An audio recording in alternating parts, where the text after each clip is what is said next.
witnessed violent protests on Wednesday, which resulted in extensive looting and property destruction. Small and medium-sized businesses suffered significant losses after a night of looting and arson following the protests in which Amnesty Kenya reported 16 people were killed. Store owners were cleaning up the burned material in central Nairobi on Thursday morning.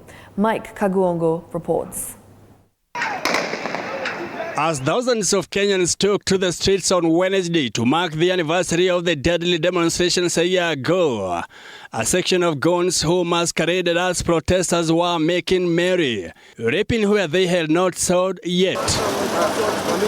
Across the capital Thursday morning, traders were sluggishly returning to normalcy vis-a-vis scattered building material and broken glasses as a result of looting and vandalized buildings. The traders in the vicinity of Bus Station, Mfangano Street, Koja Stage and along Moi Avenue were withered the worst in Nairobi as the epicenter of the unrest. Fashion and electronic stores were not exempt, as stores were looted, boutiques were broken into and several buildings were burnt down. Regina Waithaka's feelings are beyond words after losing goods valued over 10 million shillings due to a fire that destroyed Jamie Aggravate, which was located inside Musa House at the OTC shopping center. Over 10 million, which is very sad because dadangu akona loans. Hata amekibia bank ndio at least ajaribu kuongea na wao, especially mambo ya hizo checks and all that is bounce.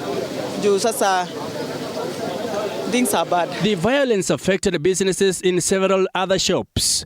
And Mutua said thugs had looted more than 1 million shillings worth of phones and electronics from her Nairobi shop. Kaniambia kwangu kumeporwa, hakuna anything. Ndio sasa nikakuja, tumepata vioo ndizo zile zimejaa huko nje zimetapaka. So sina anything hata sijui nianzie wapi actually. Kama kawaida tulikuwa tunafanya cover up ya kazi zetu wakati wa hizo maandamano zingine. Lakini leo hii serikali ilisema watasimamia, watafanya security ya kazi. So hatungekuja town. The situation was not any different at the supermarkets around OTC area. Thousands of business owners are forced to deal with the fallout from the protests, many of whom have little hope and no obvious way to get better.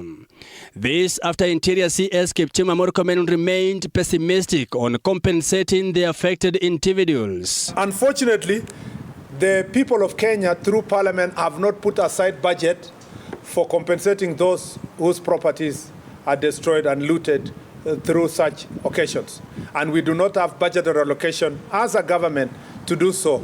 And if we were to be providing budget that will compensate people all the time when their properties are looted at this point in time, then the best law would have been those who are protest organizers.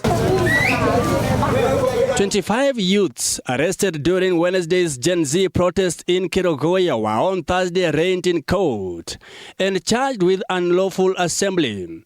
They were released on variant bonds of free 500 shillings, 1,000 shillings and 3,000 shillings as the case will be mentioned on July 10, 2025. Accused are admitted to the following cash bill in bond terms. Accused number 1 shall pay 500, accused number 2 500, accused 3 500, accused 4 500. These protests saw police fire tear gas and water cannons to disperse crowds in Nairobi, with isolated clashes also breaking out in other towns. Mike Kaguongo, TV 47, Nairobi.